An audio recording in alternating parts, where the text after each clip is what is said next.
Thank you all for coming. Please give a warm round of applause for Connie Loizos, Thank you.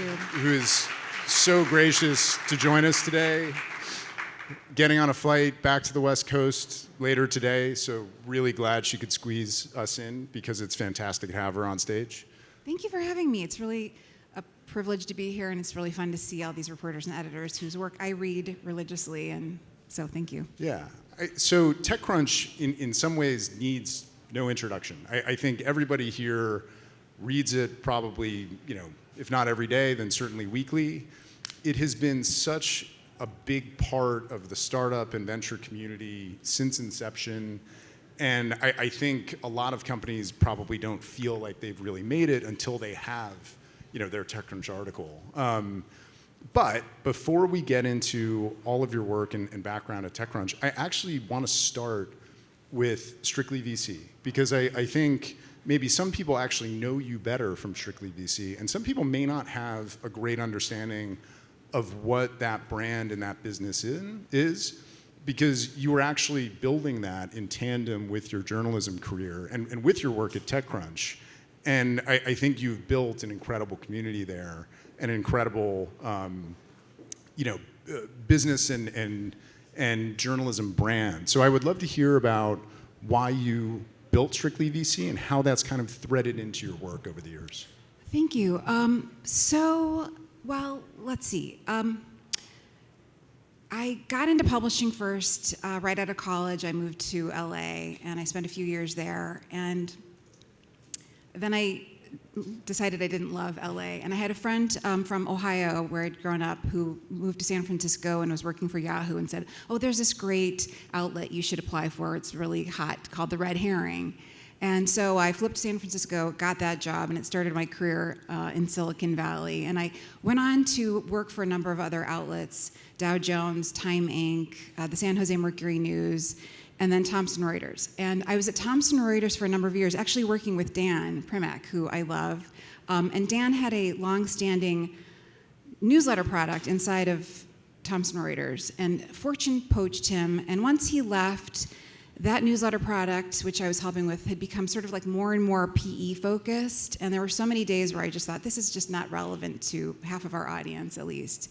And so, sort of out of frustration, like a lot of people who start something because they've got an axe to grind, I left because I wanted to create something that I thought, people needed and that I wanted to be reading myself. So I started Strictly VC about 10 years ago. And I just started, and it was sort of gaining momentum, and it was exciting. And then Alexia Tsotsis, now Alexia Bonatzos, the then co-editor of TechCrunch, sort of tapped me and said, "We'd really like for you to come work with us here."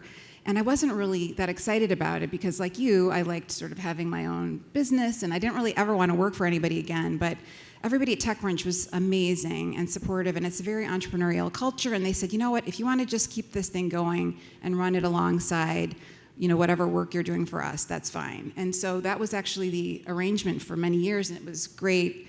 And I'm still very thankful for that opportunity because there were lots of synergies.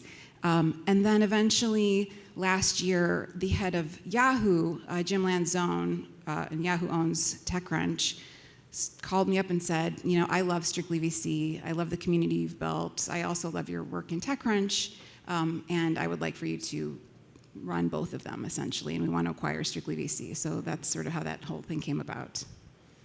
Well, that was going to be my next question, but what I want to know is when you came into the editor-in-chief role, and you're also general manager, you had an interesting perspective because you had been part of the organization for almost 10 years, but you also had this separate company that I think, I would assume, gave you a little bit of an outsider's perspective as well. And I would love to understand what your kind of priorities were when you came in just about a year ago, and how you wanted to steer TechCrunch, for this kind of new era, and what you wanted to do first. Sure. So the community aspect was important, and it remains important. And I think you're seeing a lot of media companies now doing much smaller events, sort of on the same vein of Strictly VC. So Strictly VC is a daily newsletter for those of you who maybe don't know, and we also have events. And I started the events maybe in 2005, and it's sort of like, I've always pitched them as cocktail parties with killer content. And there's a few people in the headlines who people really want to sort of closer access to. So I thought it was important for TechCrunch to have something like that because we have this massive, wonderful, fun, boisterous event every year called Disrupt, but I thought this would be sort of a really nice complement to it, and we needed, I thought, like this boutique brand. So they are different audiences. TechCrunch is a little bit more founder-focused. Strictly VC is a little bit more niche-y, investor-focused, and so there's a crossover, but still somewhat distinct. So that was important to me. Also then, just in terms of taking the job, I mean, it wasn't a no-brainer because I did love having, this business of my own, but I couldn't turn down the opportunity because I love TechCrunch, and it's done such an amazing job over the years on so many fronts. But one thing that I thought that we were starting to miss a little bit was a little bit more original reporting. And it's hard because you're all pitching us all the time, and a lot of those stories are interesting, and so there's a lot of startups to write about and a lot of founders, but sometimes it's easy to get lost in your inbox. And so I've really sort of encouraged the staff, and they have responded resoundingly to doing a little bit more original reporting. That was definitely one of my mandates. Another thing was just sort of recalibrating the staff during the pandemic in San Francisco. I'm sure you've heard the news that everybody left, and that included a lot of people on TechCrunch's team. They went to Paris, New York, just Healdsburg, but out of San Francisco. So just creating more of a presence there, again, has been a priority, and we've hired some really great people whose work I hope that you are reading. And then last, we had this subscription product that caused sort of more of a sort of stir than I was expecting, but I needed to kind of figure that out. That was a big priority for me too coming in. Are you able to talk about that at all, the subscription product? Because you sunsetted it, yes? What was the reasoning there? Why did that not make sense for you all?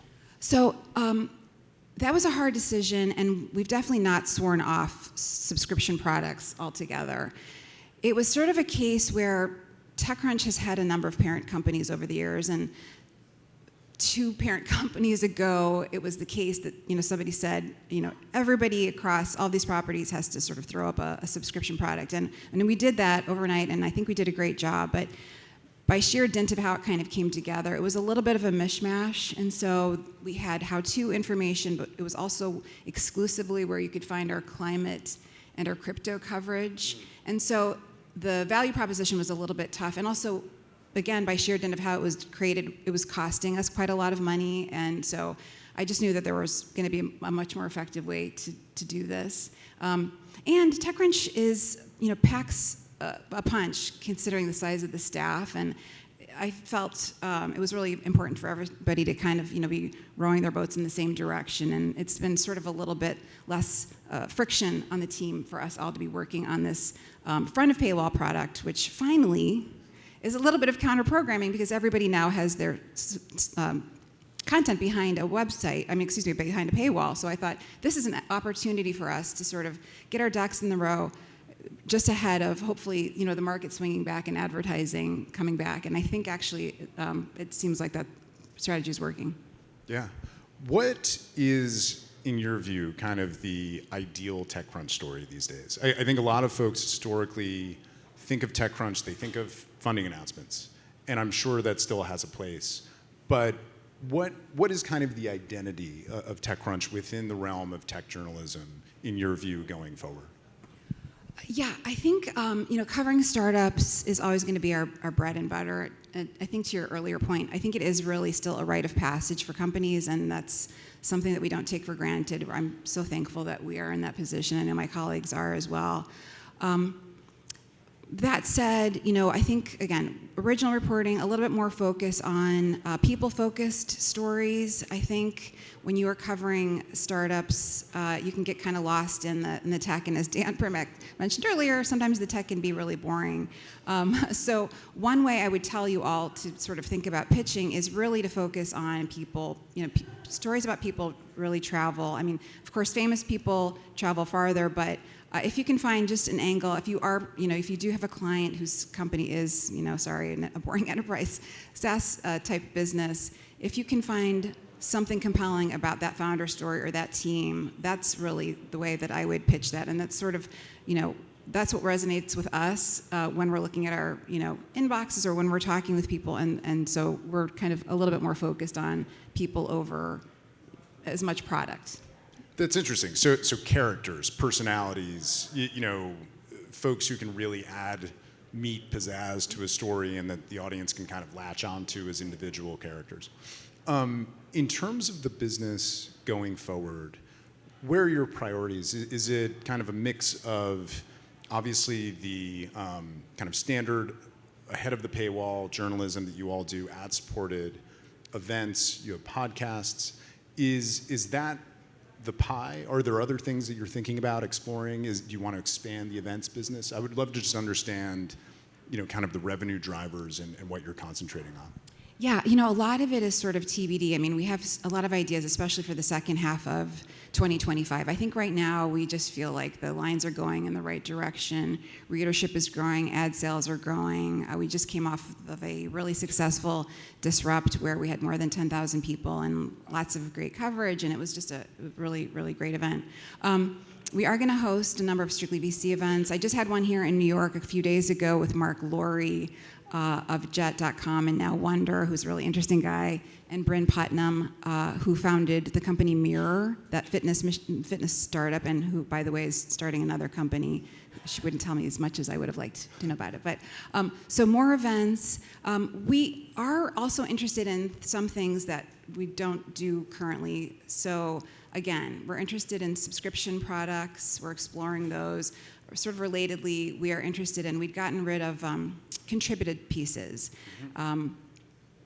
A lot of those were great, but there was a lot that's not great. It's really hard to find a great piece, and we were spending a lot of time and energy kind of sorting through what was coming to us and working with contributors on sort of perfecting their stories. And given this sort of increased focus on the quality of what we produce, we decided to push some of that stuff into sort of more sponsored content, which I think is working because a lot of that content is sort of more appropriate there. But I think we are interested in bringing back some of the voices that our audience craves, but just sort of in a new form. But I'm not really ready to talk too much about that just yet. I completely understand. You're a year in, there's plenty to still figure out, and you've already done so much. So I get that there are still things to be untangled and yet to be announced, but I appreciate you giving us even that insight. So my next question is sort of around any advice that you have for reporters, especially kind of aspiring tech reporters who are coming up in this environment. And things are changing, your strategy has changed, you're looking for stories that are a little bit different than maybe what TechCrunch looked for a couple years ago. If somebody is coming out of college and they want to be a TechCrunch reporter or they want to be a really good tech journalist, what would you say to them? What recommendations would you give? I don't think anything has really fundamentally changed. I think to be a reporter, you need to report. One thing that I think is different, obviously, is AI. And so I think that commodity journalism is a goner. AI is never going to replace original reporting. So you've just got to get out into the world and spend time with people, coffee meetings, phone calls, cultivate sources over time, cultivate relationships with all of you. And that's always been the case, and I just think it's becoming more and more important that people focus on, that sort of original viewpoint and point of view. Right, so the gumshoe reporting, not getting lost in your inbox, not looking at the press releases, not maybe taking too many hints from really smart PR people like me, but doing a little bit more original sourcing and that kind of thing, and finding scoops.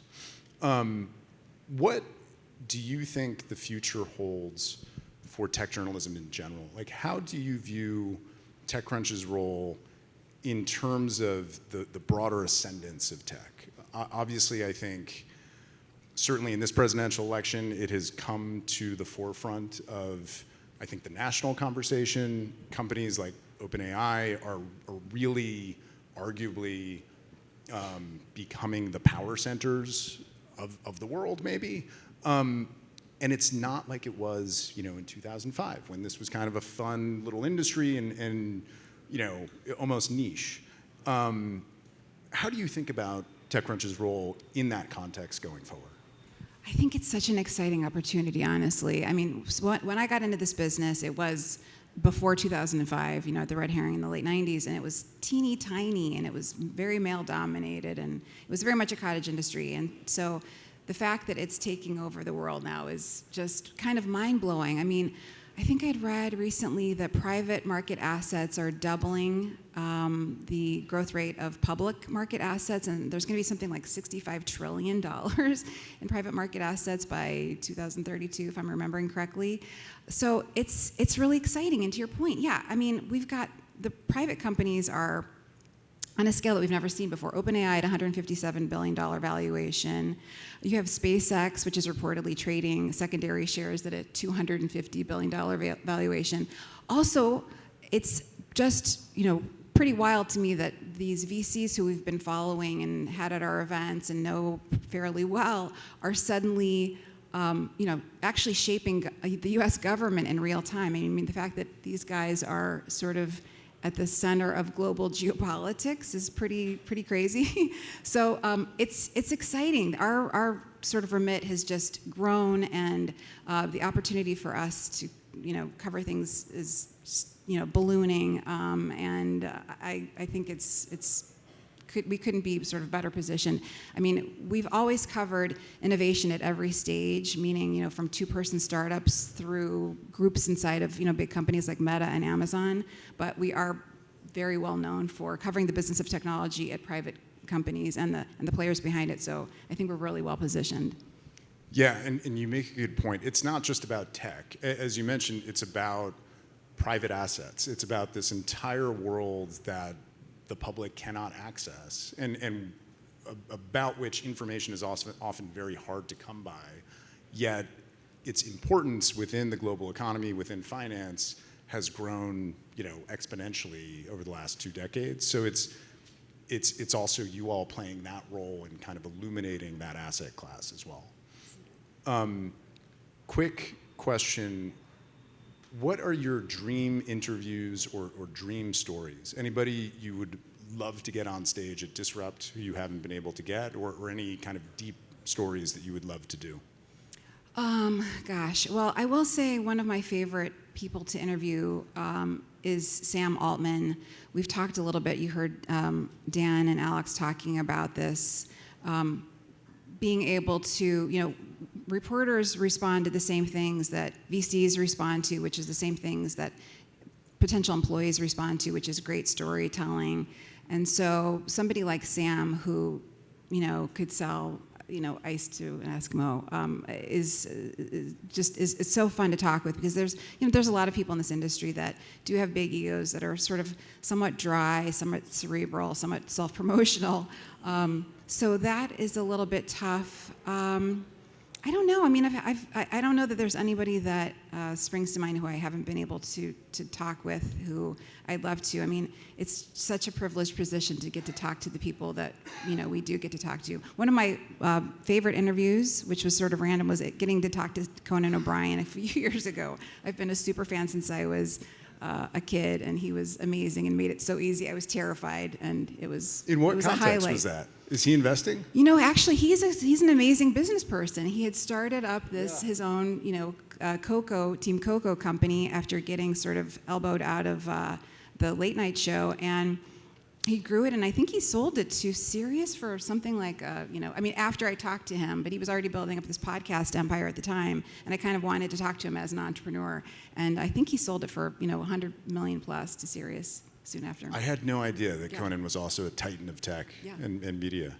Well, Renaissance man. Yeah, Connie, thank you so much for spending time with us today. Thank you. Please, warm round of applause really for Connie Thanks, Loizos. everybody.